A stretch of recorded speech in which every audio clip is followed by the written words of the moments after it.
Fala pessoal, vamos começar mais um podcast aqui. Esse é o 46º podcast. Já estamos a caminho dos 50 aí.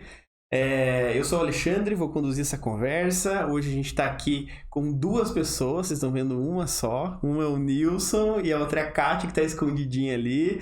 Daqui a pouco ela aparece aí, se der vontade, né, Kátia? Ou não vai nem aparecer. A Kátia não vai nem querer aparecer aqui.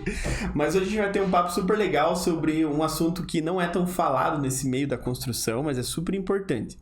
Então, sigam a gente nas redes sociais, sigam o escritório deles aqui também para acompanhar tudo isso que a gente está falando. Uma pitadinha sempre vai aparecer lá, vez ou outra. Acompanhe a gente nas outras redes sociais também, no Spotify. Eu sei que é chato ficar falando isso, mas é importante para divulgar o conteúdo e vocês conseguirem acompanhar o que vai acontecendo ao longo do tempo, beleza? Então é isso aí, Nilson. Que bom que você tá aqui. E a Kátia também, sentada do outro lado, mas ela tá aqui também. Se quiser se apresentar, então.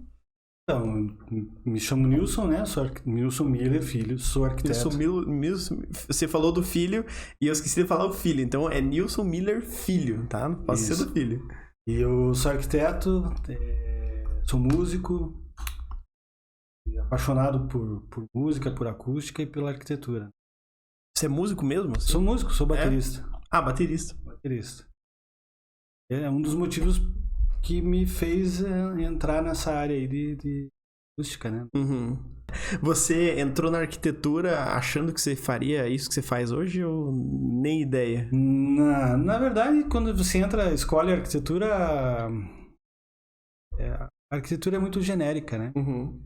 Eu sabia, sempre gostei. De alguma forma, eu ia entrar inevitavelmente nessa área aí. Uhum.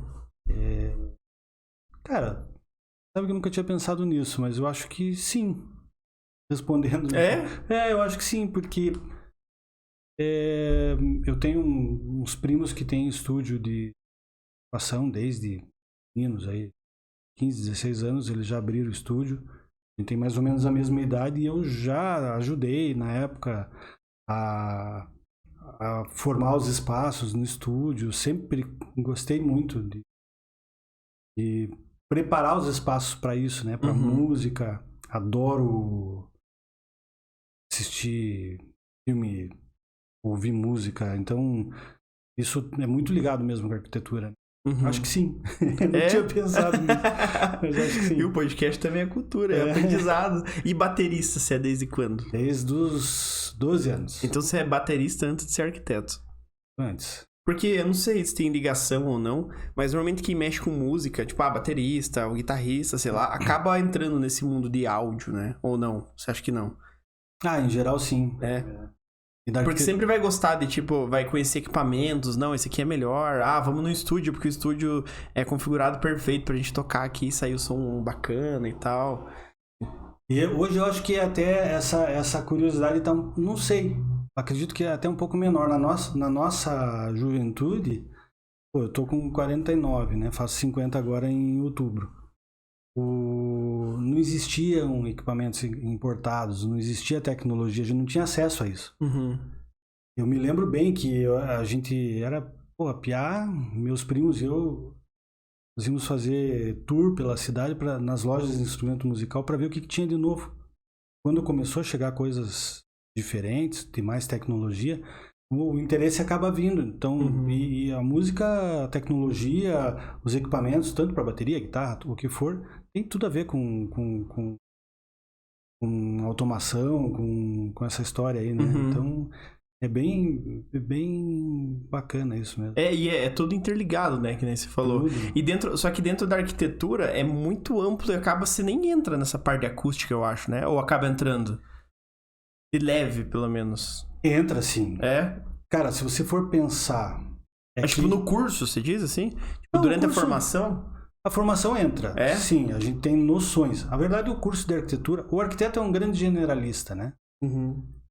A gente, dentro do curso, e é a obrigação da faculdade, eu acho, no entendimento, é te dar uma noção de cada assunto dentro da área em que o ser humano interage, né? A acústica é uma área importante, até porque existem espaços especializados. Mas eu tenho um outro pensamento sobre isso. Eu acho que todo espaço é especializado em acústica. Se você for pensar, tem tudo a ver, música, arquitetura, acústica, são coisas absolutamente, assim, próximas, né? Primeiro, música é arte, arquitetura também é arte, no meu entendimento. Então a proximidade com a música talvez tenha trazido o interesse para essa área de arquitetura também. Fora que desde pequeno eu respiro isso. Meu pai trabalhou para escritórios de arquitetura, para todos os maiores arquitetos, os maiores escritórios, então ele sempre me carregava junto desde pequeno. 11 anos eu já ajudava meu pai, né? Você foi forçadamente inserido no meio. Mas uma forçada boa. É bom porque você, às vezes você já gosta sem saber, daí quando você é colocado no meio, fica mais fácil ainda, né? Fica mais sério a questão de gostar do negócio ou querer seguir carreira e tal. Porque a arquitetura, ela tem diversas vertentes, né? Você focou em acústica para conseguir, sei lá, melhorar a qualidade do som dos ambientes e tal, e você foca em algum tipo de empreendimento ou não? A acústica focada em tudo? É aí que eu queria chegar. Na verdade, as pessoas ligam diretamente a acústica com som. É inevitável. Mas todo espaço precisa de acústica. Todo. Sem exceção. Você consegue... Você precisa equilibrar essas coisas. Então, por exemplo, e tem a ver com conforto, né? Um restaurante, se você quer segurar as pessoas no teu restaurante, você tem que trabalhar a acústica de uma forma, para que as pessoas se sintam confortáveis e não queiram ir embora. Se você quer que eles comam rápido e saiam, você tem que trabalhar a acústica de outra forma, para que eles se sintam desconfortáveis e vão embora. Uma igreja, fase de comunicação, precisa de acústica. Uma residência, você tá o dia inteiro maluco, nervoso, problemas no trabalho, ou não tem problemas, mas enfim, o dia a dia, né? Você quer chegar em casa e ficar tranquilo. De acústica, porque a tua casa precisa te trazer conforto. Uma clínica, o cara vai fazer uma consulta e o médico às vezes atrasa um pouquinho. Então ele precisa, enquanto espera, ter conforto para não ficar estressado, né? Tudo tá interligado, então. Tudo, cara, tudo. Então a acústica não necessariamente tá ligada com placas acústicas espalhadas nos ambientes para melhorar. Não, pode ser tudo tá interligado. Um tapete, um negócio assim. Todo elemento tem alguma propriedade acústica. Ou ele reflete, ou ele absorve, ou ele difunde a onda sonora. E a onda sonora não é só a música, ou só eu conversando com você. Pode estar um silêncio aqui, absoluto, passar um caminhão aqui do lado. E de alguma forma isso te estressa. Então como é que eu trabalho esse espaço, seja qual for o espaço? Comercial, residencial, corporativo, igreja, qualquer coisa. Para que esse som não me estresse. Esse ruído, essa forma de onda sonora não me estresse. Isso, tipo, por exemplo, esse exemplo que você deu aí, todo projeto acústico ou todo estudo acústico, ele é complexo ou às vezes tem alguma coisa simples que vai sanar um pouco, resolver um pouco do problema? Cada caso é um caso. Não tem nada que é universal. Não tem receita. Não tem. Sempre vai ter que fazer uma análise do ambiente para ver qual que é o problema primeiro, para depois identificar. Porque às vezes, exemplo, eu estou trabalhando um espaço onde eu tenho muita interferência externa de ruído.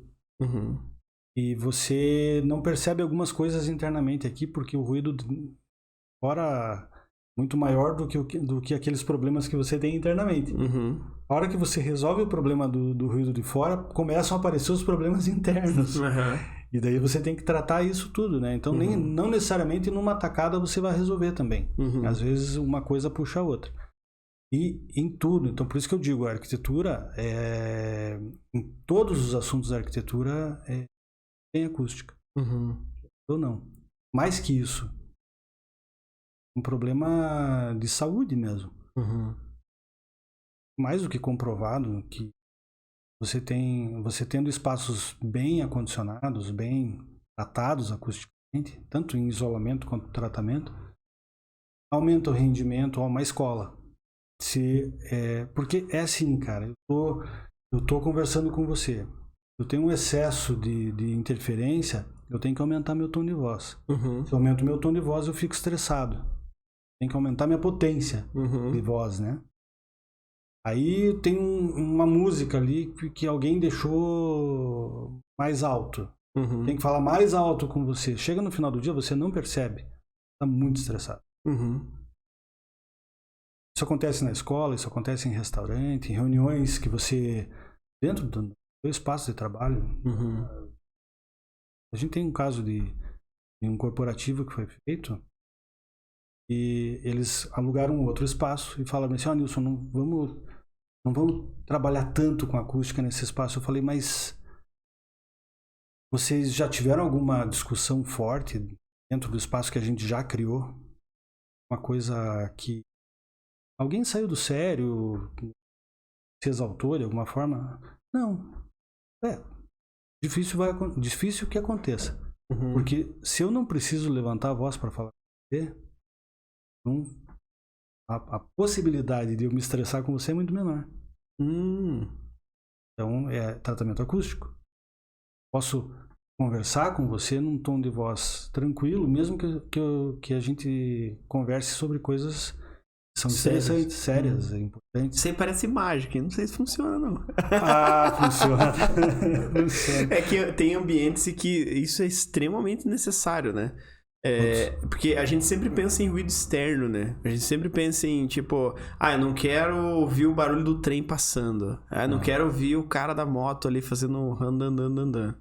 Mas eu não penso, às vezes, no que tá dentro da sala, né? No que a gente tá falando, tá refletindo em tudo que é canto, tá incomodando os ouvidos, ou aquele barulho chato que fica da adega ali, do frigobar, fica... bem baixinho, mas fica incomodando. Incomoda. Isso também entra dentro de um projeto de acústica. Entra. Assim, pra você ter... Eu sempre dou exemplo do banheiro, né? Às vezes você pode ter um banheiro lindo e você fecha a porta, não escuta absolutamente nada. Mas você tá dentro de um banheiro, tudo reflete. Você não consegue descansar dentro do banheiro. Dormir dentro do banheiro. E às vezes ele é o mesmo tamanho do teu quarto. Mas o tratamento das superfícies é diferente. Você sente conforto num e desconforto no outro. O ambiente é, às vezes, rigorosamente o mesmo tamanho. Mesmo pé direito, mesmas dimensões, tudo igual. Porque no banheiro tudo reflete, né? Tudo reflete. A onda sonora, ao invés de ser absorvida, ela vai refletir, o teu ouvido vai sentir isso. Exerce pressão no teu ouvido, você sente desconforto. É físico, na verdade, né? E nesse meio você fez alguma especialização, alguma coisa assim, pra conseguir entender tanto de acústica? Ou é a experiência que vai... Não, a gente tá buscando informação, cursos, especializações o tempo todo, né? A gente não para de estudar, todo dia um pouquinho. Porque tudo tem, assim... A acústica é uma preocupação que talvez ela venha em segundo ou terceiro plano num produto, vamos supor. Não sei se... tinta é um exemplo meio bobo, mas, por exemplo, mobiliário. Mobiliário ainda não se preocupa muito com acústica, né? Mobiliário, sei lá, móveis planejados. Não existe um estudo para fazer uma madeira que absorva mais. Depende do mobiliário, sim, né? Em lugares mais especializados. Mas é um negócio bem específico daí. Bem específico. Mas a acústica está em lugares que você não percebe. Vamos sair um pouco da arquitetura, né? No teu carro. Porque a acústica não é só o som batendo em paredes, essas coisas. A vibração também é importante. Vibração é um dos elementos da acústica que tem maior interferência. Um carro em que o motor esteja vibrando de uma forma ali, pode soltar todos os parafusos do motor e te desmontar o motor no meio do caminho. Isso é acústica, por vibração. Esse motor vibra e interfere dentro da cabine que você está dirigindo. Você tem que ter conforto. Por que os carros mais populares são desconfortáveis? É porque eles não têm uma preocupação com o isolamento do ruído que vem do motor para dentro. Você vai perceber, obviamente, que tem menos plástico em carros de mais luxo, mais superfícies absorventes, que você entra. Eu conheço um monte de gente que fala, se vai gravar alguma coisa no celular, entra no teu carro e grava. Porque ali não tem reflexo, ali o carro é preparado já para isso. Não é diferente de um ambiente assim, qualquer, né? Mas a acústica tá em tudo. Tudo. Porque a gente ouve falar, tipo, por exemplo, de forro. Tem forro acústico, ou tem placas acústicas. Assim, não por experiência, mas por dia a dia, por convivência, a gente sabe que se o material é tipo um tapete, ele vai absorver. Uma cortina, ele vai absorver. Mas os móveis soltos, assim, não tem um item lá que vai te dizer, assim, como uma lâmpada, por exemplo. Esse aqui é um fluxo luminoso. Mas do móvel não tem um item lá, né? Acústica, coisa assim. Tem. Bem especializado. Pouco. É mais poltrona de auditório, essas coisas. Porque a preocupação da poltrona, do bom fabricante de poltrona, é simular como se tivesse uma pessoa sentada ali, mesmo com o auditório vazio, né? Porque a condição acústica tem que ser próxima do auditório vazio ao auditório cheio. Condição de absorção acústica. Então a gente escolhe poltronas que tenham laudo de absorção acústica. Que daí é um laudo, você tem que... Laboratório. Você já sabe que vai ser daquela forma, foi ensaiado e tudo. Por isso que é chato, né? Porque você tem que saber o produto. Eu acho a acústica muito chato, porque eu tive acústica na faculdade e a acústica é muito complexo. Porque é um negócio que você não vê, você sente, né? Você não consegue. A gente não tá vendo as ondas batendo aqui. A gente só sente, né? Que se eu falar mais alto, todo mundo ouve mais alto, o microfone estoura, assim por diante. Se eu falar mais baixo, vai ser mais tranquilo. Talvez seja melhor ou não. Então, a acústica é complexo porque você vai ter que colocar elementos, talvez, no ambiente para melhorar a experiência da pessoa aqui dentro. Só que às vezes você vai lá e coloca, por exemplo, vou colocar um tapete. A pessoa vai entrar aqui, tapete. Será que vai fazer sentido para acústica? E daí abafa um pouco o som, fica mais confortável, mais tranquilo. Mas é um elemento... Não é um elemento mágico, né? É simplesmente um tapete.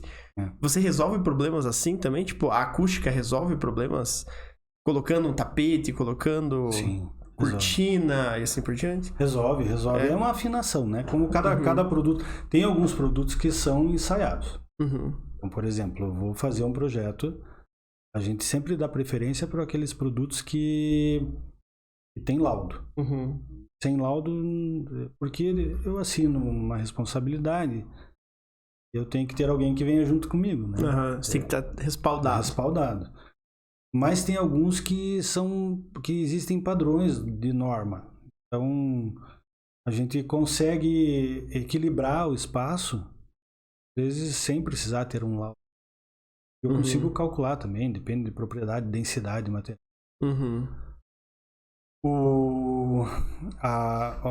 Essa questão de produtos, eu gosto de exemplificar dessa forma. A gente equilibra o espaço. Dependendo da tua necessidade e da tua vontade de investimento. Dá para fazer um universo de coisas. Vai depender do que quem está te pedindo isso tenha vontade, né? E é uma afinação. Por exemplo, eu não posso ter um espaço excessivamente absorvente. Porque eu posso... um escritório, se eu absorvo demais, o cara vai dormir na hora do trabalho. Eu tenho que ter... Então não tem um ambiente perfeito, vamos dizer assim. A gente chega próximo, mas são padrões... existem padrões que você consegue chegar próximo daquilo para determinado desempenho. Então é focado, baseado nisso. Desempenho. É tipo iluminação. Você pode colocar, sei lá, um muita iluminação aqui, muito, fica super claro. Ele não vai atingir um patamar confortável, mas não tá errado. É da mesma forma acústica, você vai trabalhar sempre para manter um padrão de desempenho ali. Isso, entendi. Depende do uso do espaço. Igual a iluminação, na verdade, é uma analogia boa, porque se eu tenho um espaço de trabalho, eu tenho que ter uma iluminação adequada. Uma acústica adequada. Uma cozinha não é a mesma iluminação de uma sala. Mesma coisa. A gente busca... Se você entra num teatro, ele vai ser diferente fisicamente do que um cinema. E uma sala de um home theater, por exemplo. Né? O teatro, se for um teatro com vocação para teatro mesmo, onde o ator vai falar e a pessoa que está na primeira poltrona tem que ouvir igual a pessoa que está na última poltrona sem microfonação, tenho que trabalhar a acústica desse espaço com menos absorção nas paredes, para que o som chegue com menor esforço lá na última poltrona. É caminhamento de onda mesmo. No cinema não, no cinema é tudo absorvente, porque o que importa é o que está vindo da caixa de som. Então é uma loucura, cara, é doido mesmo. Esse negócio Eu imagino. Eu imagino. E você falou que tem duas coisas que a pessoa acaba confundindo, que é o tratamento acústico e o isolamento. São coisas diferentes. São diferentes. É o mesmo tema, só que assuntos diferentes. Isolamento é barreira. Eu não permito que o som, o ruído, entre ou saia daquele espaço. Dependendo do que você precisa. Então eu tenho um motor, um gerador de energia aqui. Eu não quero que o som saia, porque vai incomodar o vizinho.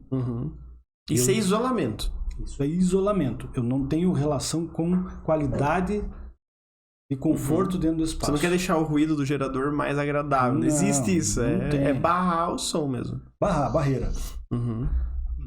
E daí o tratamento, o condicionamento acústico é a qualidade. Em geral, para barrar o som você usa diferentes materiais com densidades diferentes para você ir bloqueando as frequências. E são materiais com densidade. Barreira. E o tratamento em geral, não é a regra absoluta, mas em geral, são materiais absorventes. Eu tenho que... E cada material absorve uma gama de frequências. E daí a gente vai lançando mão desses materiais e equilibrando o espaço. Porque eu também não posso absorver muita coisa grave, muita coisa... Depende do uso. Né? E essa questão de frequência, você pode explicar um pouco para nós, assim? Porque, por exemplo, a frequência, você tem a baixa frequência, a média frequência, a alta frequência. O que é isso, basicamente? Traduzindo assim traduzindo pro entender. Porque a gente consegue entender. Não, tem graves, médios e agudos, né? Alta frequência são frequências mais agudas. É um som que a gente percebe mais fininho, mais agudo. Em geral, um menor comprimento de onda.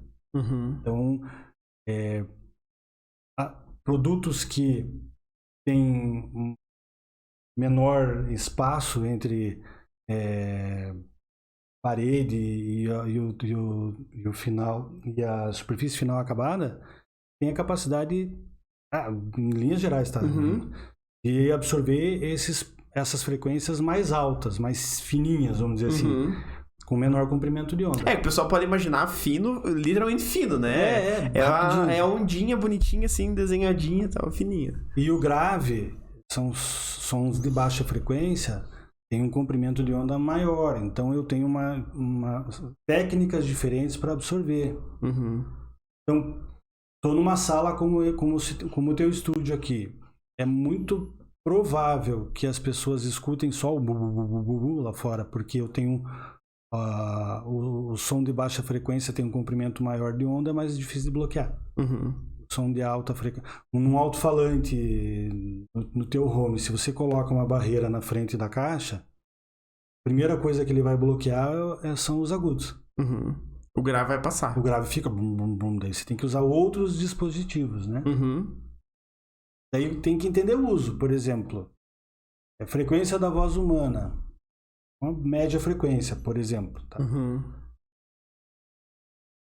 Eu tenho que fazer com que eu não posso absorver tanto isso, ou tenho que absorver de maneira equilibrada para que todo mundo compreenda o que você está falando. Se eu absorvo demais, eu tenho que fazer muito esforço para você entender também. Então é um equilíbrio, né? Então essas 3 frequências que é o que normalmente você vai trabalhar dentro de um projeto acústico, por exemplo. Você vai ter que ver se tem muito de uma ou muito de outra, né? Coisas nesse sentido. É isso? Essas 3, assim, simplificando, né? Na verdade... É uma gama gigantesca, né? É um monstro. Porque deve ter... Por exemplo, você citou a questão do gerador. Ele vai gerar muitas frequências ali, né? Não é só grave, não é só médio, não é só agudo. Vai gerar uma porrada de coisa. E baseado nisso que você vai ver que tipo de material faz mais sentido colocar para isolamento, né? Porque eu tentando imaginar aqui, por exemplo, se você fizer uma parede de tijolos em volta do gerador, não é garantido que você vai conseguir eliminar o barulho dele, ou Não é garantido. Não? Mas se você colocar uma parede de tijolos com uma espuma específica que vai eliminar uma frequência e tal, por mais fina que seja, pode ser que seja muito melhor do que colocar 2 camadas de tijolo, por exemplo. Pode. Tem que fazer um estudo sobre isso, mas normalmente lâminas de materiais de diferentes densidades tem mais eficiência e não tem... Às vezes eu consigo com menor espessura, que é o caso da construção seca, né? Drywall, essas coisas. Com menor espessura, maior eficiência. Eu utilizo diversos materiais. Ao invés de uma parede espessa de tijolos, de concreto. Porque isso sim parece mágica, né? Você imaginar que com um equipamento, um drywall, imagina, você vai fazer uma parede de tijolo em volta de um gerador, você não vai eliminar o ruído, mas se você coloca um drywall, vai. Porque, por mais fino que seja, mas é porque se for um drywall preparado, específico para esse fim, claro que ele vai resolver, né? Porque cada camada, cada densidade de material tem a propriedade de bloquear determinadas frequências.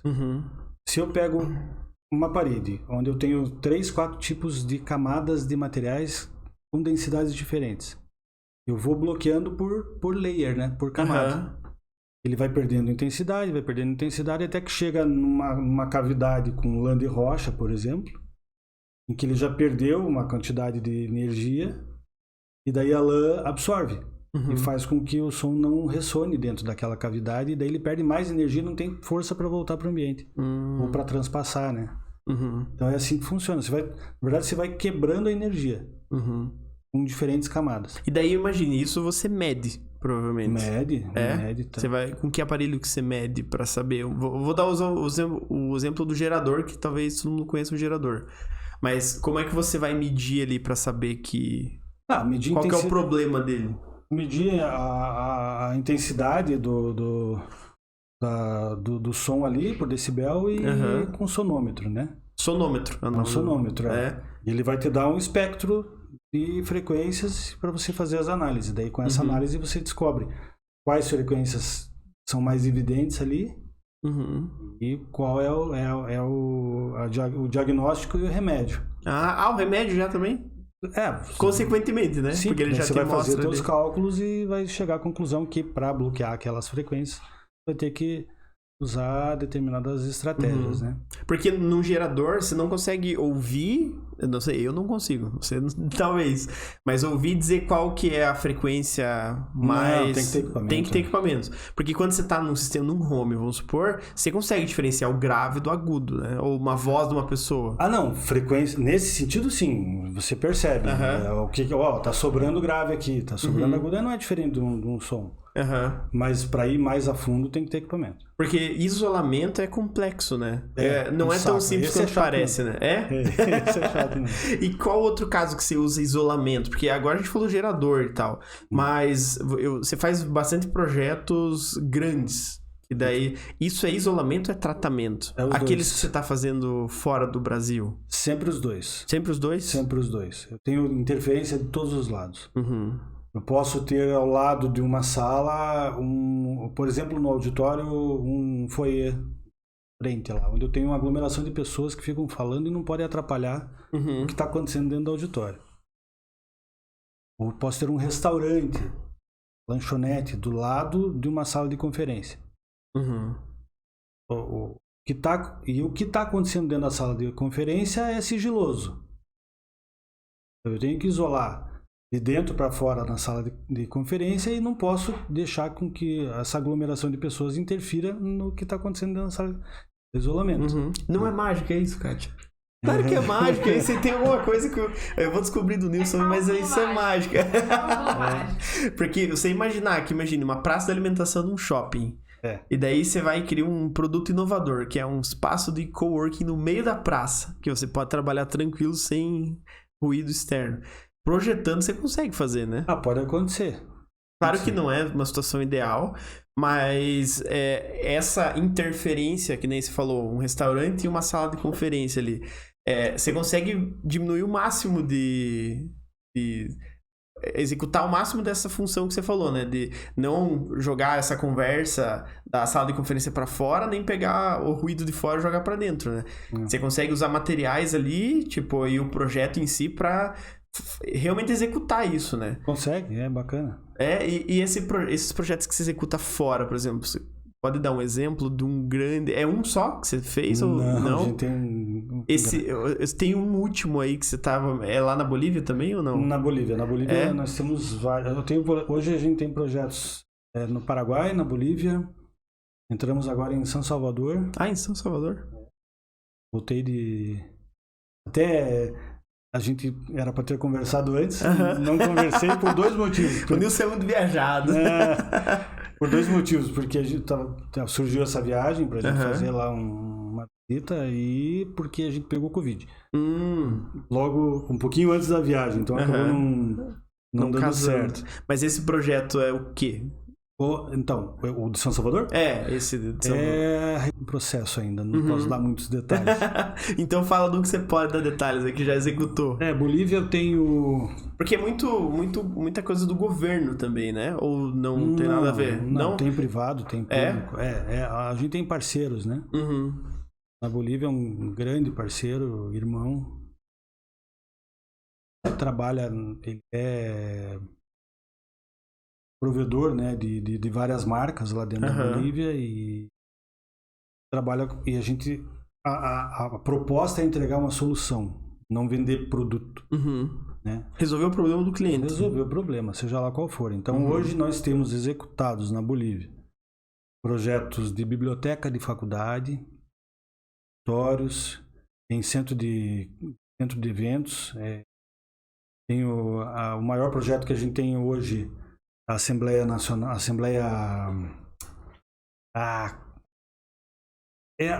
como é que o Congresso Nacional. Congresso Nacional da Bolívia. Boliviano. A gente entrou com essa intervenção acústica na sala de deputados, na sala de senadores, na sala de interpelações, um grande projeto. Sala que se diz é tipo o Congresso Nacional, mesmo. É o Congresso Nacional. É aquela salona que a gente vê quando vê na TV lá o pessoal brigando lá, aquele monte de poltronas assim, isso, a galera gigante, na frente. Cara. 18 metros de pé direito, um monstro, assim, com dois balcões. Essa sala é a Câmara de Deputados. Né? A Câmara de Senadores um pouco menor, mas também complexo.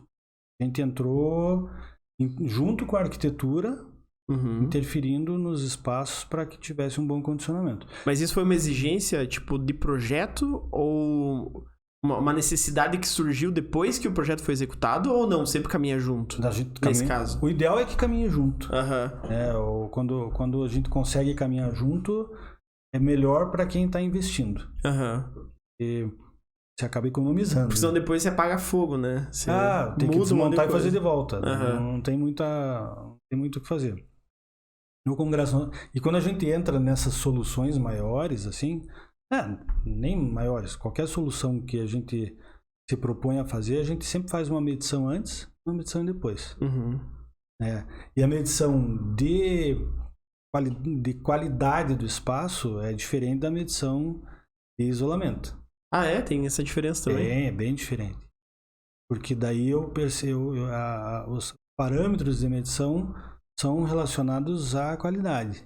Então, tempo de reverberação, espaço, inteligibilidade, tem diversos parâmetros objetivos, subjetivos de acústica que a gente eletronicamente consegue captar, e daí com esses dados a gente trabalha o projeto e oferece para o cliente a possibilidade de fazer uma nova medição depois de implantado para mostrar, ó, você tinha isso, agora você tem isso. Né?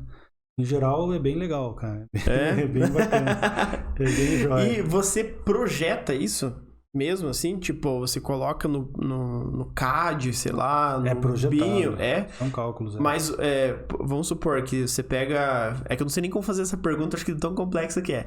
Mas você tá fazendo o projeto do Congresso Nacional lá, por exemplo. Do deputados que você falou que é o maior é o de deputados. O de deputados. Você vai pegar o projeto arquitetônico e daí lá você vai fazer os cálculos, alguma coisa assim? Ou você tem que fazer medições primeiro, depois, sei lá...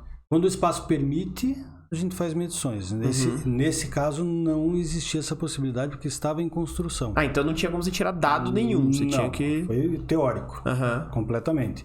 Então eu recebo os projetos, a gente trabalha software BIM, né? Então a gente consegue ter uma gama de especificações, informações do espaço bem interessante. O BIM veio pra ajudar pra caramba nesse sentido, né? Porque o 2D você tem que adivinhar, né? Não vai ter especificação de tudo ali. Não, e a gente consegue tirar muita informação, né? E agiliza e ajuda muito. E qual que é a ideia? A ideia é a gente faz uma análise... Dentro da acústica é assim, eu tenho análises que vão me dar valores, mas que não adiantam nada se você não souber o que fazer com esses valores. Eu sei lá, isso a gente aprende na faculdade. Preciso de X metros quadrados de absorção para baixas frequências. Y metro quadrado para média e assim por diante. Mas aonde que você coloca isso? Você tem que entender aonde está a tua fonte sonora, como que o som que é produzido ali se dispersa no espaço e vai sensibilizar esse espaço para saber se eu tenho que absorver aquela frequência que o cálculo está dizendo que preciso, sei lá, 500 metros quadrados de absorção em baixa. Aonde que eu coloco essa superfície? Experiência. Experiência se diz no local, colocando coisas ou não? De uma obra, outra obra. Entendi. A experiência de expertise mesmo, sem saber. Entendi. Lógico, existe muita teoria, tá? Você vai captando de todos os lados, mas muito melhor do que teoria é você vivenciar isso na prática, né? Mas então, um projeto que já está pronto é mais fácil de projetar do que um projeto em construção. É porque é perceptível, né? O cara tem a noção do antes e do depois. Quando eu entrego para você um projeto, tua casa, como é que você vai saber se a tua sala tá melhor antes se não existia antes? É tudo teoria nesse caso. Você tem algum software que ajuda a fazer algum cálculo para... É um conjunto de softwares. Tem vários softwares. Porque eu imagino que deve ser bem complexo. Porque assim, quando a gente fala de acústica, a gente fala de tudo, né? Por exemplo, vai ter o som da pessoa que vai estar falando lá na frente, e é aquele caso que você falou. Talvez o cliente queira o mesmo som indo lá na última poltrona. Se for especificado assim, por exemplo, o tratamento é diferente do que se for um projeto genérico de... não, eu só não quero que vá o som para fora. Eu só não quero que o som ecoe para as outras salas. É diferente, né? Quando tem uma especificação... E normalmente é sempre um desafio. Tá? E o que parece muito simples, que é uma sala de múltiplo uso, é o desafio mais chato de fazer. Porque, porque você não... Tem uns amigos que falam, eu acho muito legal esse exemplo, é igual um pato, né? Pato voa, pato anda, pato nada. Mas não faz nada disso direito. Um espaço multiuso, vai colocar uma orquestra, o comportamento acústico de uma orquestra é diferente do comportamento acústico de uma banda de rock. Um é eletrônico, o outro é acústico mesmo. A forma eu tenho uma orquestra com um corpo de instrumentos que tem que tirar proveito da acústica do espaço para chegar no ouvido das pessoas de forma adequada e confortável. Uma banda de rock, não. É tudo eletrônico. Então, quem manda pro ouvido das pessoas são as caixas. Então você pensa nas caixas, propriamente. A difusão de uma pessoa falando num teatro, de um ator, diferente de uma orquestra, diferente de uma banda de rock. Como que eu trato esse espaço para que chegue no teu ouvido o som bem legal? É diferente. Caramba, é muito complexo isso. É. Porque por exemplo, dentro do congresso lá, tem alguma premissa que eles pedem pra você, por exemplo, ou eles não entendem nada de acústica, por exemplo, eles só falam, quero um negócio legal aqui. Ali teve uma situação particular. O Congresso Nacional essencialmente fala. Né? As pessoas precisam conseguir se comunicar adequadamente. Mas é tudo microfonado e tudo controlado, porque tem que ser assim. Isso que é diferente que você falou, quando é voz, tipo teatro, que é voz, é diferente de voz microfone que desce pelas caixas de som. É diferente. Completamente diferente. Então, a gente... só que aí uma premissa que eles me passaram, especificamente em 2 salas lá, na sala de deputados e na sala de interpelações. São salas grandes. Que poderia acontecer de ter uma orquestra lá dentro. Caramba! Pode ser que venha um grupo folclórico boliviano aqui dentro. Então você tem que ter um espaço e a função principal é receber os congressistas. Pode ter música. Caramba! É lógico que a prioridade não é da música, né? Mas você não pode deixar a música horrível também, né? Não posso, cara. Tem que executar a música e é legal, assim, minimamente. E você comprova isso depois com um laudo? Ou é tipo a experiência, sei lá, comparação, não sei? Como é físico, se você conseguir chegar em determinados parâmetros, as coisas vão acontecer. Entendeu? Porque a inteligibilidade da fala tá também simplificadamente dizendo, tá? Ligada diretamente com o tempo de reverberação do espaço. Que é o tempo que persiste o som dentro do espaço que você tá. Então, se eu falo e a minha voz continua persistindo no espaço, a próxima palavra que eu falar vai se confundir com a palavra que eu falei antes. Você não vai me entender. Eu tenho que controlar esse tempo para diminuir ele em níveis dependendo de cada uso, para que você pro fim específico, né? Então, voz, em geral, a gente diminui o tempo de reverberação para que eu me esforce menos. Porque o som tem aquela coisa da velocidade, né? Do som. Então, 340 metros por segundo. O som que eu tô falando aqui agora, a pessoa que tá a 340 metros, o som vai chegar um segundo para chegar lá. Não é a mesma coisa. Então, em grandes espaços, é difícil você direcionar esse som, né? Controlar isso para que não tenha eco, para que não tenha vibração excessiva. E se quando eu tô falando aqui, o cara tiver um eco muito grande, quando eu daqui a 1 segundo ele entendeu, ele já vai ouvir outras coisas. Então vira um bolo, né? E não é simplesmente socar de coisa lá, não. Tipo de... Porque daí fica ruim também, né? Pelo contrário, tem a quantidade certa. É calculado.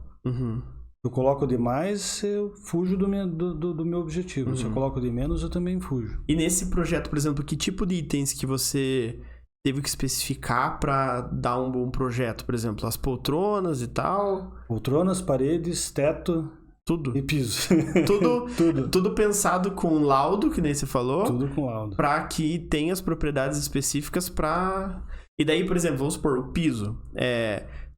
Pode ser que exista a possibilidade de colocar 2 pisos diferentes pra funções diferentes. Pode acontecer. Eu tenho corredores e tenho poltronas. O piso que está embaixo da poltrona, eu tenho a poltrona que absorve, tem as pessoas que estão em cima da poltrona. Mas no corredor sempre está livre. A A onda se comporta diferente nesses dois espaços, mesmo que seja um espaço só, né? Eu acho que é isso que deixa complexo, porque é tudo tão dinâmico, né? Porque eu imagino que... Imagina, você vai fazer um teste primeiro. Você entregou o projeto lá do congresso. Você vai pegar o microfone lá na frente e vai testar alguma coisa. Vai deixar o... como é que é o nome do aparelho mesmo? É o... Sonômetro. O sonômetro, você vai deixar o sonômetro lá no meio da sala. Aí você vai falar. Aí agora vai encher com 400 pessoas. Vai ser diferente, né? A medição vai ser diferente. Mas ela ainda vai estar agradável, porque daí foi tudo projetado para atender... Tem que estar. Senão o projeto não deu certo. Senão não deu. Mas como que é esse tem que estar? Por exemplo, esse não deu certo. É tipo, você consegue ver que não deu certo? Você consegue medir que não deu certo? Consegue, mas tem que saber interpretar. Consegue sim. Porque ele vai te dar um monte de números, né? Vai te dar lá inteligibilidade, é isso? Inteligibilidade, tempo de reverberação... claridade, agora tem um monte de... Mas daí isso daí você analisa e vê, putz, não era isso onde que tá esperado. O problema? Onde está o problema? O que a gente pode fazer para resolver, né? O bom é que é sempre resolvível, né? Sempre dá pra... Sim, mas às vezes o cliente não entende que existe essa dinâmica, né? Então, tem que... A vontade é que sempre resolva de primeira. Às vezes não acontece. Mas também tem uma margem, porque é subjetivo, né? O que você ouve tá bom, não tá bom pro teu vizinho. Pode acontecer. Mas tem coisas que sempre vão ser ruins, né? Tipo o eco, por exemplo. O eco sempre vai ser ruim, né? Excesso de reverberação, sempre ruim. Erro de posicionamento em caixa acústica, cara, igual um home. Você tem não adianta você ter um equipamento fantástico se você coloca no lugar errado. E se você colocou no lugar certo, esse som tem que chegar no teu ouvido de alguma forma, sem interferências. Então, tá tudo certinho. E, por exemplo, projetos de igreja. Porque quando a gente fala de áudio, acústica e tal, sempre vem igreja, né? Que daí tem aquele... A igreja é sempre muito ampla, muito cheia de material que reflete o som. O objetivo da igreja é ser daquela forma ou não? Porque se eu colocar um áudio no WhatsApp aqui, por exemplo, você vai ouvir e falar, nossa, é um áudio de igreja, que vai estar lá né? Um negócio assim. O áudio da igreja, tipo, o som que sai lá de dentro, foi especificado para ser daquela forma? Ou isso é tipo um erro de projeto, vamos dizer assim? Não, é um caráter, né? É o caráter do espaço. Hoje em dia tá mais... Isso tá um pouco diferente por conta da concorrência também. Vou dar um exemplo aqui, sem entrar em conflitos. Mas a igreja católica para a igreja evangélica. O evangélico, ele é mais... Quem diria que ia ter competição de áudio de igrejas? Mas é que o que aconteceu? Eles perceberam que eles estão ali para comunicar, para conseguir se comunicar. Em geral, igrejas evangélicas se comunicam melhor. O pastor se comunica melhor com os fiéis ali. Porque são espaços mais especializados. A Igreja Católica está começando com isso agora. O caráter da Igreja Católica era aquele espaço reverberante, canto gregoriano, aquela história toda. Quando você fala de Igreja Católica, você fala... Que aí, na hora que você deu o exemplo de você fala e vem outra palavra junto, e acaba acontecendo isso, né? Só que você não entende o que o padre fala. Exatamente. Aí então assim, muita textura, né? Muita parede lisa, muito vidro, um monte de coisa. Mármore, muita coisa assim, né? Tudo muito duro, muito polido. Interfere diretamente no som. Então você tem que ter... Existe como resolver? Sim, mas é interferência arquitetônica. Tem jeito. Não tem forma, tipo, não tem mágica nesse caso que faça você melhorar o som de uma igreja, por exemplo, sem colocar elementos lá que vão absorver som, coisa assim. Não tem jeito, né? Não, eles tentam encher de caixa acústica. Pra distribuir bem. Pra distribuir. Só que isso gera mais confusão. Tem um efeito importante dentro da acústica que é a direcionalidade. E localização, né, da fonte sonora. Eu entendo assim. Você está num espaço, que é o que acontece num cinema. Se eu fecho o olho, mesmo que eu não enxergue o filme, eu sei se o helicóptero está vindo da esquerda para a direita, eu sei aonde está o som, eu consigo perceber as coisas fisicamente. Tá? Aí você tem um padre, um pastor, seja lá uma pessoa falando que quer se comunicar lá na frente. Você sabe que ela está lá na frente, mas o som está vindo de todos os lados e interferindo em tudo. Isso é uma loucura psicologicamente, assim, né? Eu entendo que se o locutor está lá na frente, o som tem que vir de lá para cá. Para você fechar o olho e se sentir diferente naquele As espaço. caixas têm que estar, pelo menos, direcionadas. Isso que é a direcionalidade. Isso. Aonde está a fonte. Se eu tenho uma banda tocando lá, como é que eu estou escutando ela aqui atrás? Se eu estou vendo ela lá? Vai gerar uma confusão. Eu tenho uma distância grande, eu tenho a velocidade do som, a banda tocando lá, o som aqui chega depois, vai ter que calcular esse atraso. Isso dá agonia. Você perde conforto, entende? É muito mais natural você ter uma fonte, uma parede de som vindo da onde está a tua fonte sonora. E daí, se ela demorar para chegar lá atrás, ela demorou. As pessoas que estão cada vez mais atrás, elas percebem isso. Mas não incomoda. Confortável. Né? Daí você tem que tratar o espaço para que esse som bata lá no fundo e não volte. Senão vai ser um desconforto. Então é gostoso. É divertido. E dá pra você tratar... porque assim, não necessariamente um projeto ele precisa ser feito do início ao fim, né? Não do início ao fim. Dá a entender que tem que deixar pela metade. Mas, por exemplo, às vezes dá pra você resolver só um único problema, né? Por exemplo, eco, vamos supor. Você consegue resolver só o eco dentro de uma igreja, por exemplo. Não, o eco tá muito ruim, tá muito alto. Você consegue usar artifícios pra resolver só... Não que não interfira, claro que vai interferir nos outros, mas tipo, quero eliminar o eco. Você consegue fazer isso, né? Tipo, disciplina por disciplina. Você consegue... você sempre... Alguma coisa vai ganhar de brinde, né? Então, você... É tipo remédio, você toma um... Quebra o eco, vai perder um pouco a reverberação, Mas aí, depois que você resolveu um problema específico como o eco, por consequência, quebrou um pouco da reverberação, diminuiu um pouco da reverberação, daí você vai acrescentando materiais em lugares corretos para regular, para equilibrar o som do teu espaço. Eu posso parar só no eco e tá bom, mas continua com muita reverberação. Ou eu posso ir acrescentando materiais até chegar no ideal. Dá para fazer. Mas é igual aquela coisa de saber onde colocar os produtos, né?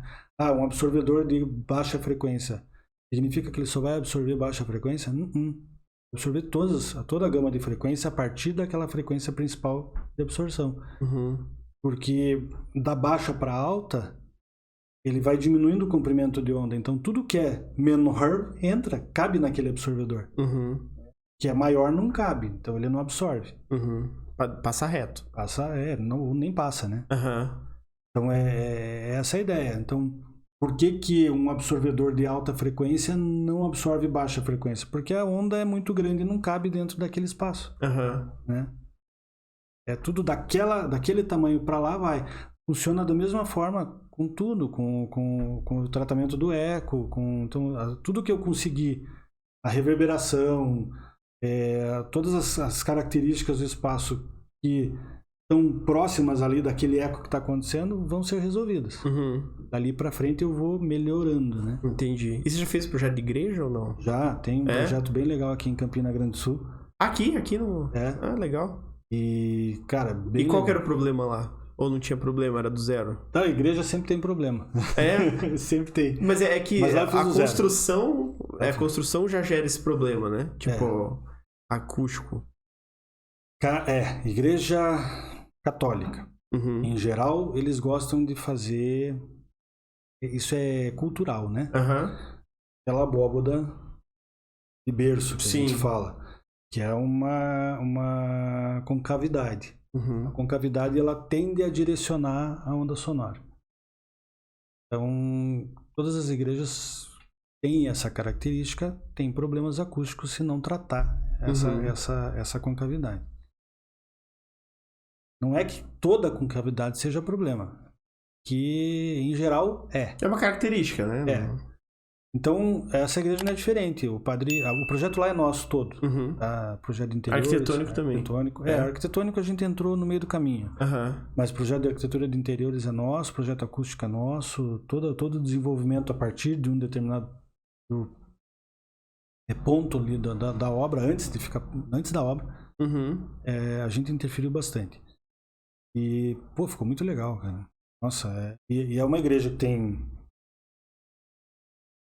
600 pessoas, 27 metros do presbitério é a porta. O padre fala nesse tom que eu tô falando com você, e o cara que tá lá atrás, sem amplificação nenhuma, o cara que tá mais longe, consegue ouvir a conversa. Caramba! Tranquilamente. Posso ir lá e comprovar. Pode ir lá e comprovar. Eu fiquei com vontade de 2 igrejas agora. Eu vou ir num dia e outra no outro pra ver a diferença. Muito agradável. Daí a gente colocou um somzinho ambiente, então eu acredito que fique ligado direto.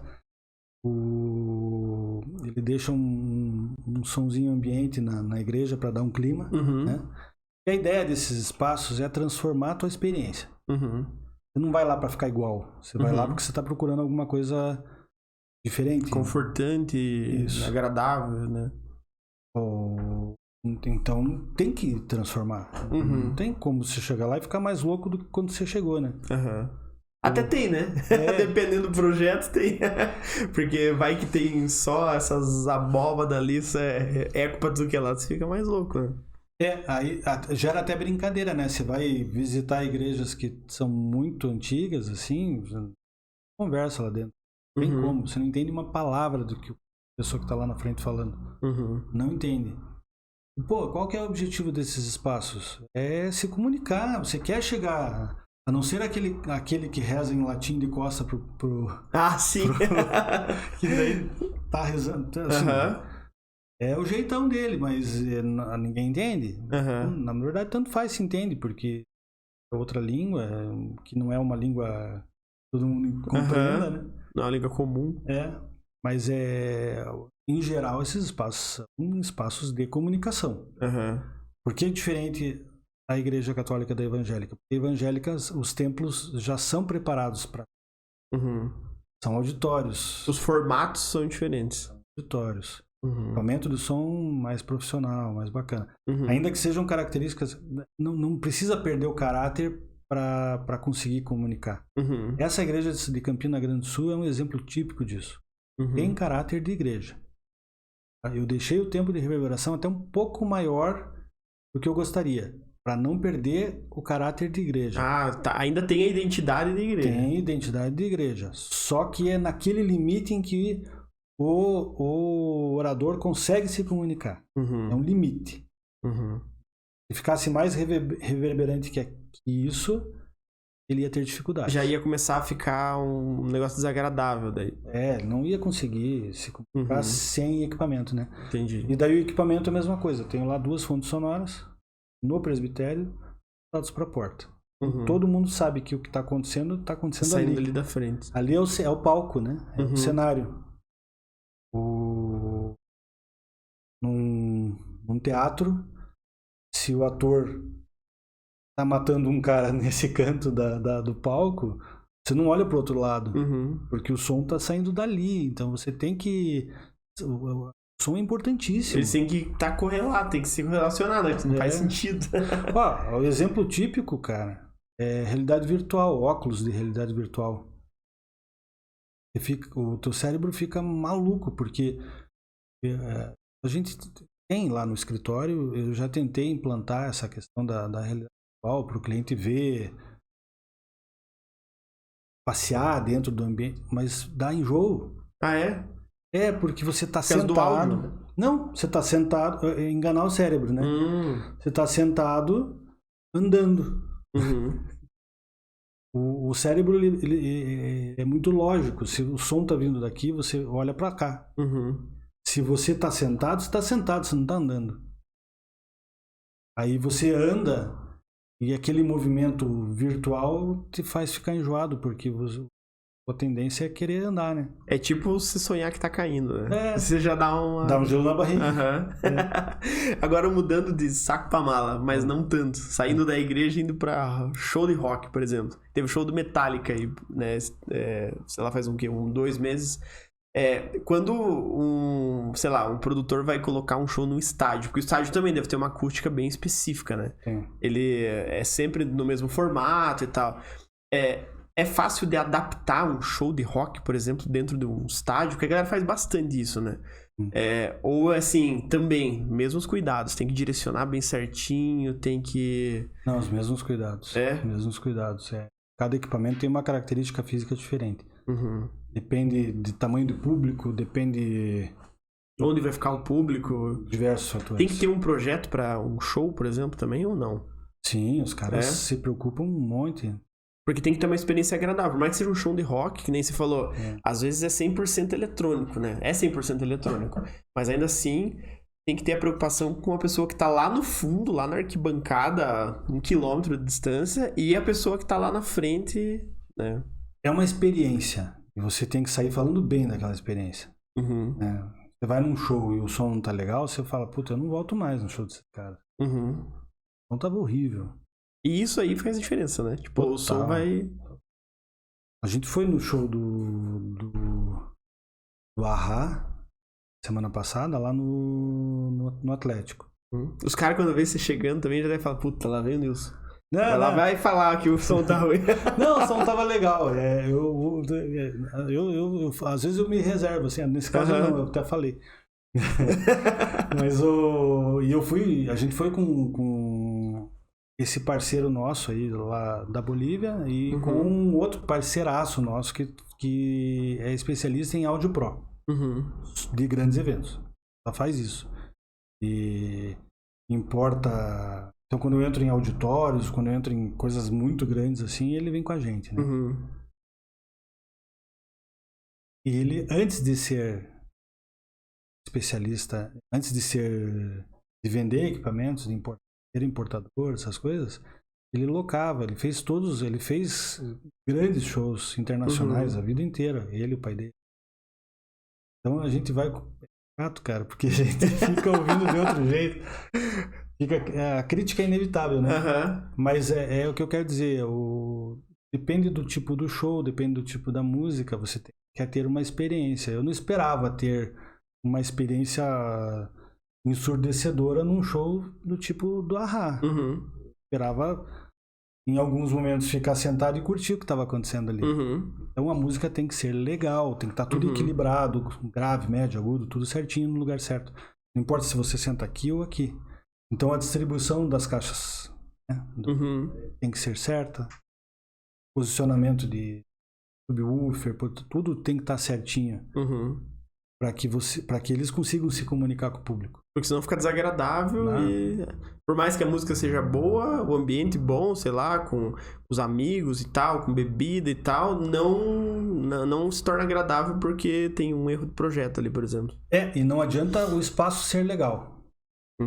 Acontece muito de você ir num teatro, num determinado show, o som tá muito legal e você vai em outro show no mesmo teatro e o som tá ruim. São técnicos diferentes operando a mesa, são equipamentos locados de empresas diferentes. Produtos diferentes. Entendi. No mesmo espaço. O espaço foi projetado para ficar com a caixa acústica aqui e aqui, daí o cara vai lá e coloca uma no meio. Só um exemplo, né? Vai dar uma experiência diferente. Boa, ruim, não sei. Diferente. Complexo. Vamos mudar um pouco de assunto agora. Eu quero saber sobre isso aqui, ó. O pessoal, legal. Não sei se prestou atenção, que no começo, desde o começo do podcast, estava aqui reservadinho na mesa, mas você trouxe um presente aqui, que o que é? Um álbum? Aí aqui tem um livro de histórias, ou não? Esse, então, vamos por partes. O álbum Dá pra focar na câmera aqui? Aqui, ó. O álbum do Zequinha, então, meu pai artista que se chama Nilson Miller. Esse é o original, né? O Nilson Miller original. O original, eu sou a coincidência, veio depois. Você é a fotocópia. E meu pai é ilustrador, artista aí das antigas, né? Hoje tá com 81 anos. O Zequinha é um personagem que aconteceu, que foi criado aqui na década de 20. Ele embalava umas balas chamadas balas Zequinha. Família Sobânia, depois veio outra família, década de 40, depois outra família na década de 60 que compraram lá a fábrica de balas e continuaram produzindo esse material. Mas era Daqui de Curitiba. É. Mas era um outro... Era o mesmo nome, mas um personagem com características físicas de desenho diferentes desse aí. Final da década de 70, o governo do estado decidiu fazer uma campanha publicitária para incentivar os impostos, né? A arrecadação de impostos. E fez uma licitação, várias agências de publicidade participaram. Meu pai fez estudo para várias dessas agências e uma delas ganhou a campanha e desenvolveu o álbum do Zequinha da campanha do ICM para o governo do estado. Meu pai, ele não criou a campanha, ele criou o personagem, um novo personagem a pedido do governo do estado e da agência. Que é esse aí, com uma nova cara, um jeitão diferente. Moderno, vamos dizer assim. Fez um retrofit, assim. Naquele personagem, mas com características diferentes. Ele inclusive de personalidade diferente, a pedidos também. Ele é um cara gente boa, que ensina, que compartilha boas experiências, que viaja muito, que faz tudo. Trabalha em todas as profissões. Esse é o personagem? Esse é o personagem. Ele surgiu assim ou não? Você sabe dizer? Não. Ele surgiu só como uma marca. Não, ele fazia tudo também, mas ele fazia diferente. Nem melhor nem pior, fazia diferente. Né? Mas a característica desse daí foi viajando pelo estado, fazendo coisas diferentes em lugares históricos e tal. E fez um sucesso danado. Nossa, na época, na década de 70, final da década de 70, parece, não tenho os dados exatos, mas parece que o governo do estado distribuiu, sei lá, 200, 300 mil álbuns pelo estado todo. Foi uma febre em termos de colecionismo, assim. Todo mundo trocava figurinha, álbum por nota fiscal por álbum em figurinha e concorria a prêmios. Teve gente que ganhou moto, bola, casa, teve uma casa, né? E ok, então meu pai sempre conta que a casa que ele mora hoje, ele chama de Solar do Zequinha, porque foi com o dinheiro da campanha que ele começou a construir a casa. Então teve uma importância grande na nossa vida, né?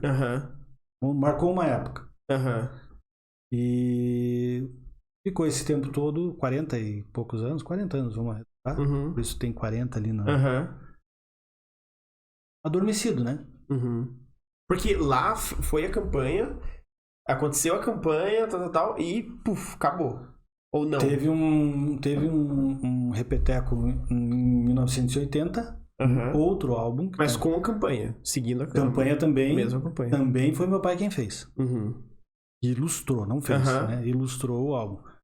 E um corpo trabalhando, mas a ilustração era do meu pai.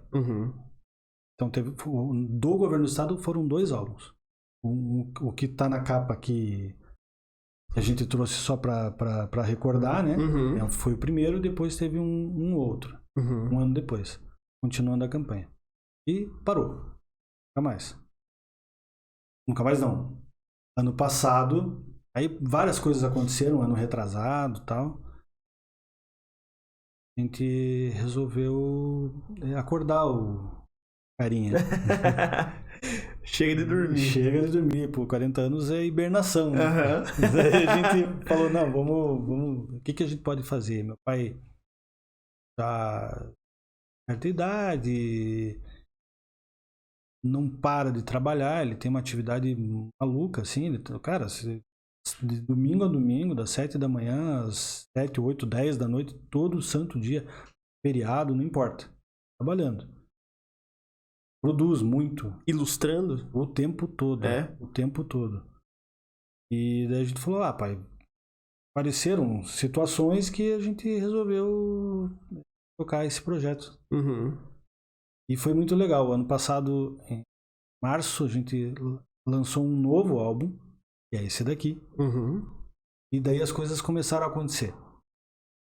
Então teve um sucesso absoluto, até o prefeito fez propaganda, a gente presenteou, né? E fez propaganda no Instagram e tal. Governador. Meu pai, desde o lançamento, não para quieto, mesmo com pandemia, a gente tomando todos os cuidados. No comecinho não, mas depois a gente começou a ver que tinha abertura com cuidados, com máscara, controle de fila e tal, ir nas bancas. E ele deu inúmeras entrevistas contando um pouco a história do que foi a vida dele, né? Do personagem. E aí foi feita uma exposição na Gibiteca. Meu pai, sou babão do meu pai, tá? Meu pai recebeu uma homenagem em 2015. A Gibiteca de Curitiba é a primeira gibiteca do mundo. Ah, é? Muito legal. Tem um acervo incrível de gibi do que você puder imaginar. Só ouvi falar, nunca visitei. Cara, é muito legal. Vai lá que... Onde que fica aqui? É no Solar do Barão, né? Solar do Barão, ali no centro. É sensacional. E em 2015, meu pai é ilustrador. Ele sempre gostou de quadrinhos. É o sonho da vida dele, fazer quadrinhos. E fez muito. Faz hoje em dia também. E daí ele ganhou uma homenagem em vida, Deus, ganhou uma sala com o nome dele. Caramba. Dentro da Gibiteca de Curitiba. Então hoje tem lá a sala Nilson Miller, da Gibiteca. E conversando com o Fúvio, que é o coordenador da Gibiteca, né? A Gibiteca é da prefeitura. O Fúvio falou, vamos... Cara, o Zequinha... Meu pai tem que fazer alguma coisa aqui, tem que lançar alguma coisa. Vamos fazer uma exposição, vamos. Beleza. Daí a gente pegou os originais das figurinhas desse álbum, que o pai tem processo de trabalho. Ele desenhou a lápis, escaneou, e hoje ele trabalha, não vou dizer 100%, porque ele desenhou a lápis antes, mas depois desse processo de desenhar a lápis, 100% computador. Ele digitaliza, pinta, faz tudo que tem que fazer, ele tem afinidade 100% ali. Total. Faz miséria no computador. Com 81 anos. Adaptação, né? Toda adaptação. Nossa, é muito legal, é bem bacana. E a gente pegou esse foi criado no computador também. Tudo. Caramba. Tudo que você está vendo aí é computador. E daí a gente criou uma exposição do Zequinha na Gibiteca, contando um pouquinho da história desse álbum aí. Aí fez uma escultura, ele também esculpe, né? E essa exposição era para ficar 2, 3 meses, ficou 9 meses na Gibiteca. Caramba. E daí o Fúvio me chamou, Nilson, a gente podia fazer uma exposição já que o Zequinha tem essa característica de ensinar, né? Ele é um agente cultural fantástico. Porque depois, quando você começar a colecionar, você vai perceber que é o que ele realmente faz, né?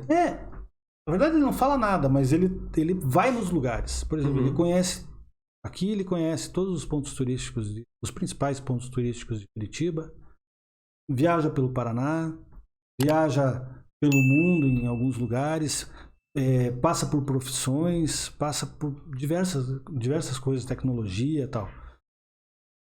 E ele falou, vamos na Vilinha de Curitiba, lá tem um centro, tem um espacinho para fazer exposição. Vamos lá, legal, bacana, exposição, sempre legal, sempre né? Positivo.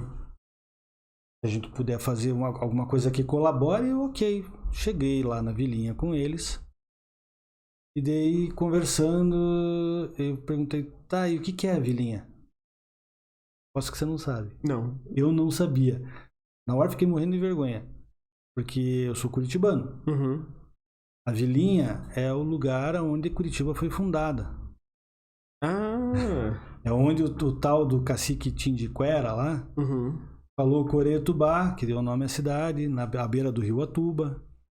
Muito pinhão. E aí tem uma lenda que... Eu só lembro do Greco falando isso. Eu só lembro dele falando. Do Tindiquera, né? Então, todo mundo ouviu, de alguma forma, falar... Na escola a gente aprende Coretubá, não sei o quê, da origem, né? Do nome da cidade. Mas nunca imaginei por aí, né? Que esse lugar existisse. Eu falei, meu Deus, eu sou curitibano e não conheço a minha história. Clássico, né? Normal. Curitibano que visitou todos os pontos turísticos, duvido que vocês foram. Não vai. E é um lugar importante. Cara, muito bonitinho, bem cuidado. Assim, dá pra ver que existe um carinho por aquele espaço. Ninguém conhece. Poucas pessoas conhecem. E daí eu falei, não, eu acho que a exposição, fazer uma igual da Gibiteca, não dá. A gente vai... Eu proponho que a gente, se vocês permitirem, a gente fazer o Zequinha contando a história de Curitiba. Da fundação de Curitiba.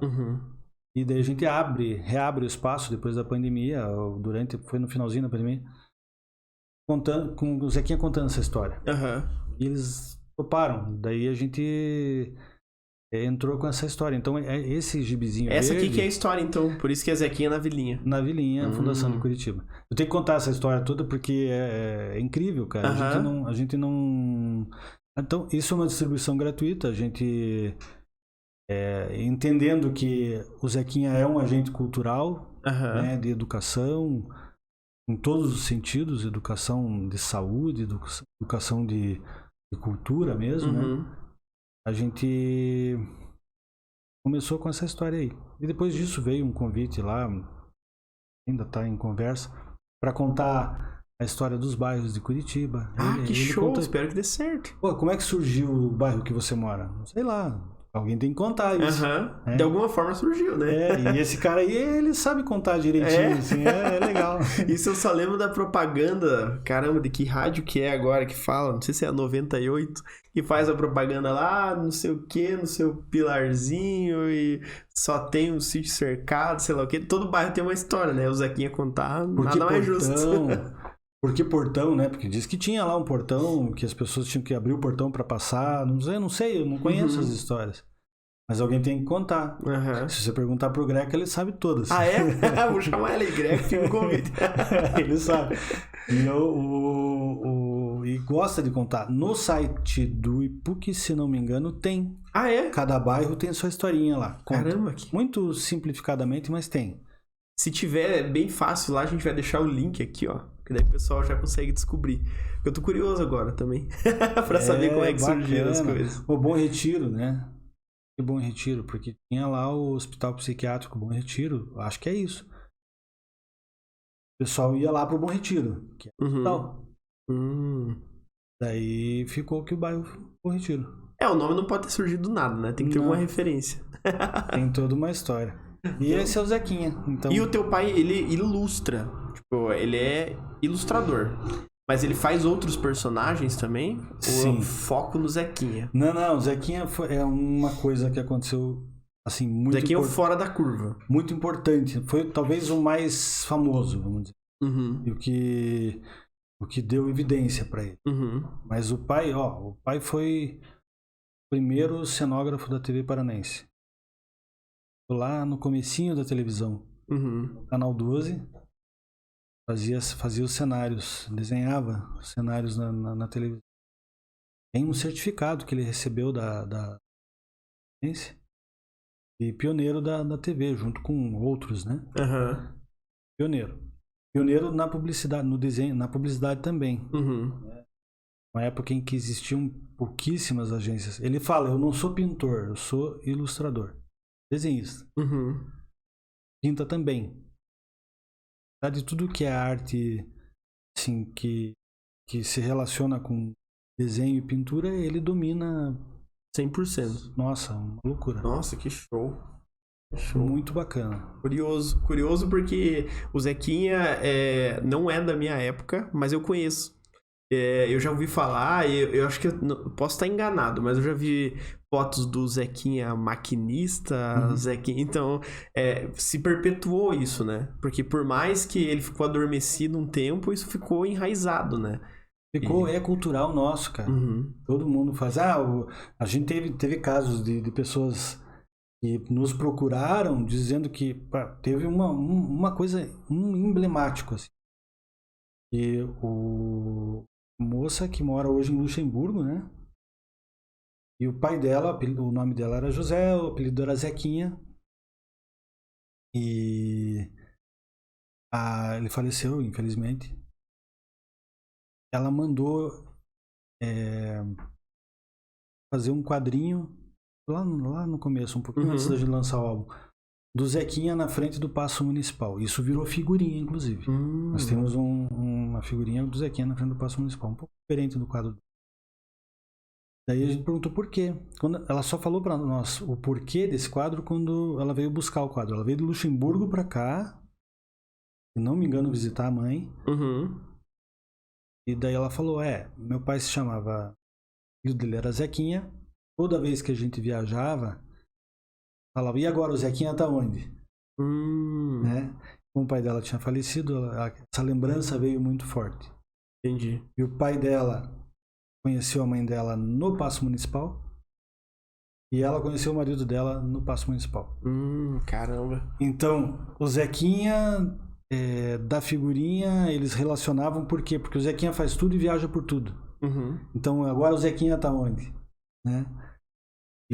Então, cara, igual essa história, diversas histórias que vieram pra nós, assim, durante esse processo do álbum, incríveis. Não, e porque atingiu muita gente, né? Atingiu muita gente numa época que... Hoje em dia é tudo na internet. Tudo fácil de divulgar. Mas naquela época a informação era mais difícil de chegar nas pessoas, mas quando chegava, ela chegava mesmo, né? Enraizava. E álbum de figurinha acho que sempre foi uma febre, né? Tipo, alguns anos atrás era febre. Todas as marcas tinham alguma coisa que virava álbum de figurinha ou coleção. Então isso aqui se perpetuou e, nossa, enraizou de um jeito... E tem uma característica desse álbum que as pessoas que colecionam, que começaram a colecionar, porque ele continua, tá nas bancas ainda. Mas a gente pegou inicialmente um público de pessoas de 40 anos para mais. E chegava, meu Deus, o Zequinha trouxe um saudosismo grande.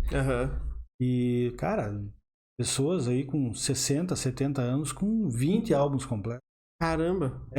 Teve uma moça mais jovem que entrou em contato conosco e disse assim, eu queria agradecer meu pai porque meu filho é autista e não se interessava por nada. É um menino, mocinho, assim, pequeno, tinha 6, 7 anos. Não se interessava por nada.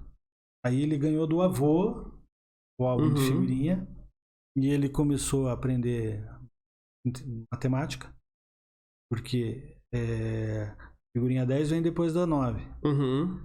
A ordenar as coisas, saber que número vem antes, que número vem depois, o que é maior, o que é menor, né? Contar número de figurinhas. Se interessou pelos pontos turísticos, ele quer conhecer todos.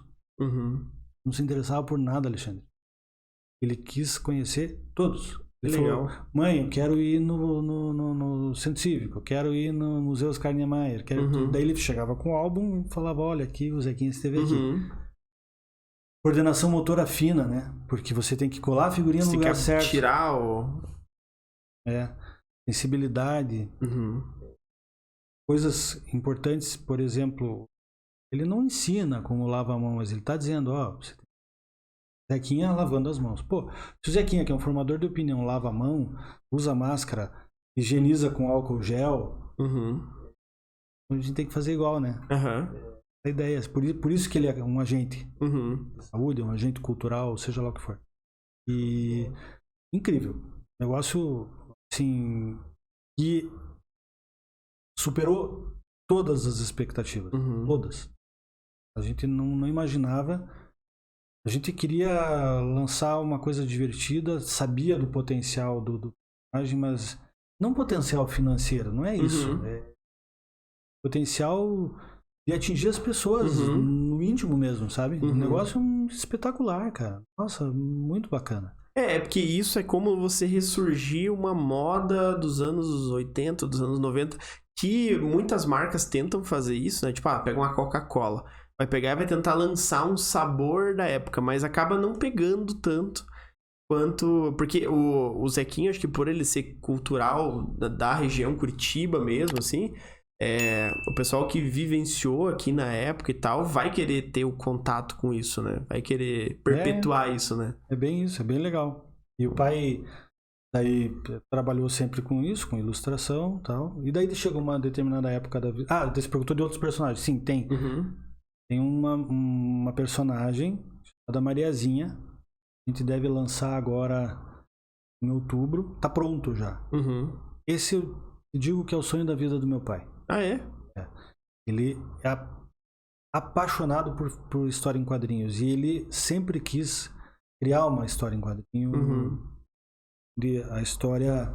Ele criou a história, criou os personagens. É bem legal.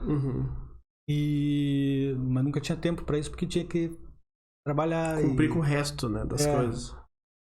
E daí o Zequinha trouxe isso pra ele também. A gente fez questão disso. Falou, pai, olha, então, ok, você cumpriu a tua parte no Zequinha, agora deixa com a gente. Então, eu tenho muito desenho, eu tenho muita informação, eu consigo criar material com o que a gente tem em mãos. Faz a Mariazinha. E ele fez uns 50 páginas, primeiro volume. Já tem história para segundo, terceiro volume. Mas não lançou ainda? Não, a gente deve lançar em outubro. E é outra pegada, é outro personagem, é outro estilo de desenho, muito mais ele, sabe? O Zequinha, como eu disse, ele é importantíssimo, marcou uma fase, ou mais agora, de uma fase importante na nossa vida. Na vida dele, principalmente. Sim. Mas não reflete a arte dele. Não é o que ele faz.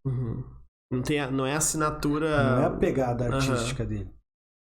Eu acho que a Mariazinha é o que ele gosta de fazer.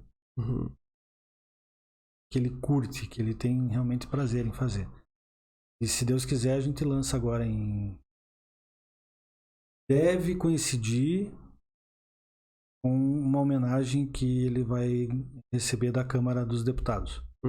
Já virou lei, já foi sancionado. Ele recebeu uma homenagem na Câmara Municipal, uns 2, 3 meses. Agora vai receber uma na Câmara dos Deputados, só que não pode por causa das eleições, né? Ah, verdade. Então eles não podem ter solenidade, só em outubro. Entendi. A gente deve preparar o material, se Deus quiser vai dar certo. Show de bola. Mas abre o pacotinho pra você ver o que eu tô curioso. Vou deixar o pessoal curioso aí.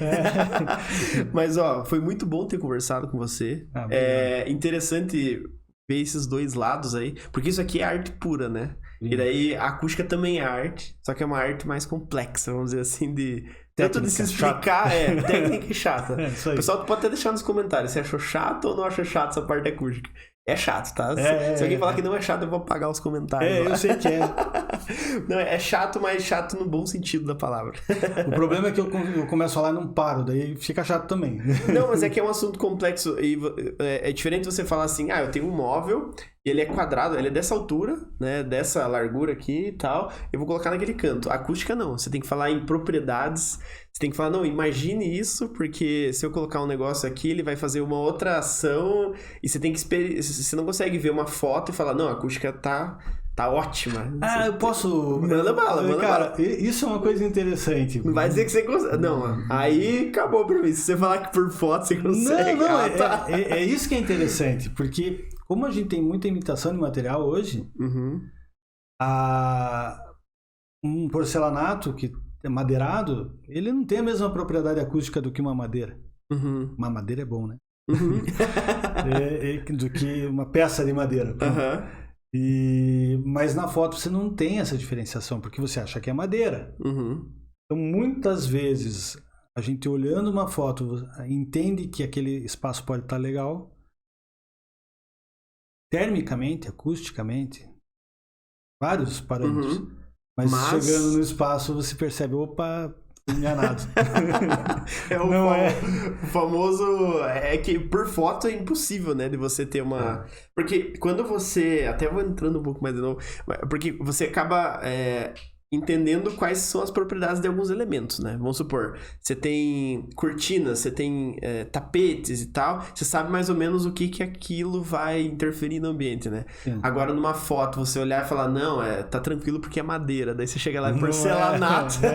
Ferrou. Não, mas eu acho que dentro de cada projeto tem essas particularidades aí que só presenciando para você conseguir... Tem que experimentar o espaço. É igual um arquiteto projetar uma casa sem ter visitado o terreno. Interagido com o entorno, né? Bem possível de... É possível, mas vai ficar bom? Não sei. Pode ficar.